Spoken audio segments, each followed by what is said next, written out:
Here's a reality check. These days, you can't build a high-performing team the same way leaders did 10 years ago. Why? Because the workplace has changed so much. You're no longer leading just in one office. You're leading hybrid and remote teams across time zones.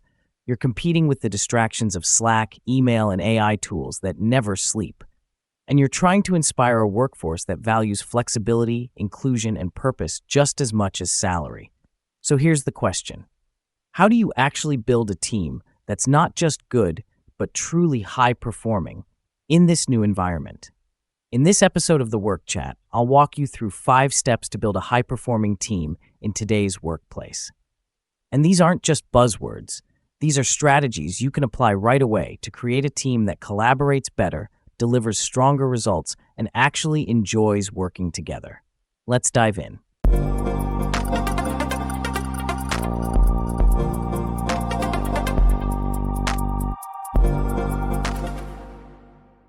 Hi everyone, welcome back to The Work Chat. Today we're breaking down 5 proven steps to build a high-performing team in the modern workplace.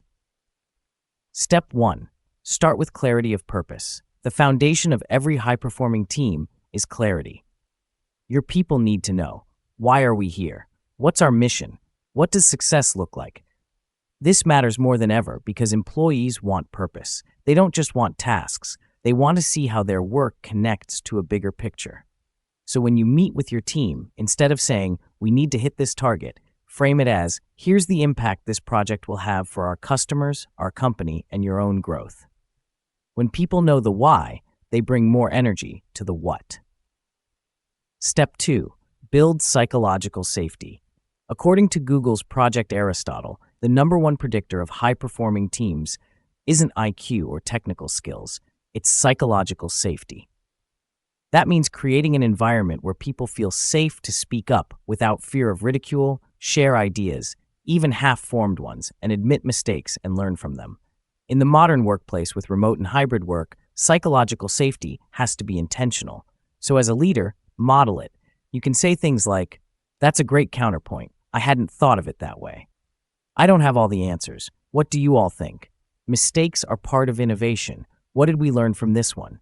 When people feel safe, they take risks, and when they take risks, innovation happens. Step 3. Leverage strengths, not just roles. Old school managers think in job descriptions. Modern leaders think in strengths. In a high-performing team, people aren't boxed into titles. They're encouraged to lean into what they do best. For examples, if your data analyst is also a natural presenter, let them share insights at client meetings.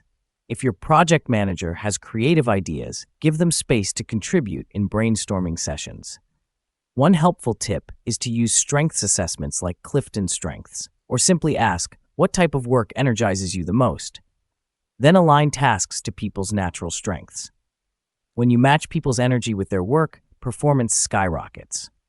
Step 4. Master hybrid collaboration. These days, high-performing teams don't just work together. They work together seamlessly across digital and physical spaces. That means no one feels left out just because they're not in the office. Here are 3 ways to mastering hybrid collaboration. Use tools like Miro, Notion, or Asana to centralize work.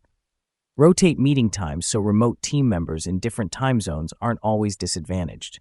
And document decisions so everyone has access, not just those in the room. One practical tip is to end every meeting with clarity. Here's who's doing what, by when. That keeps everyone aligned, whether they're in the office or across the globe. Hybrid done wrong would lead to isolation. Hybrid done right can drive inclusion and speed. Step 5. Celebrate wins and fuel resilience. High-performing teams aren't just efficient, they're resilient. And resilience comes from recognition and recovery. In today's fast-paced workplace, it's easy to jump from project to project without pausing. But that leads to burnout, not high performance. Here are a few things you can try.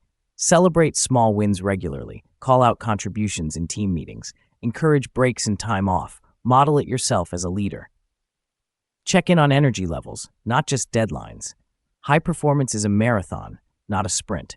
Teams that feel valued and supported perform better for longer. All right, let's run through the 5 steps to build a high-performing team. 1. Clarity of purpose. Define the why behind the work. 2. Psychological safety. Create space for voices, ideas, and mistakes. 3. Leverage strengths. Align tasks with natural talents. 4. Hybrid collaboration. Master digital plus in-person teamwork. And 5. Celebrate wins and build resilience. Fuel motivation and sustainability. At the end of the day, high-performing teams don't happen by accident. They require thoughtful leadership, emotional intelligence, and intentional strategy. They only come together when leaders combine clarity, psychological safety, strengths, collaboration, and recognition into one system. So here's your challenge. Pick just one of these steps and apply it with your team this week. Small changes compound into big results. That's it for today's episode. If this episode gave you fresh ideas, hit like and subscribe to the Work Chat for more workplace tips, leadership strategies, and career growth hacks. And I'd love to hear from you. What's the biggest challenge you're facing in building a high-performing team? Drop it in the comments. We might cover it in a future episode. Thanks for tuning in, and remember, a high-performing team is your biggest leadership superpower. See you in the next episode.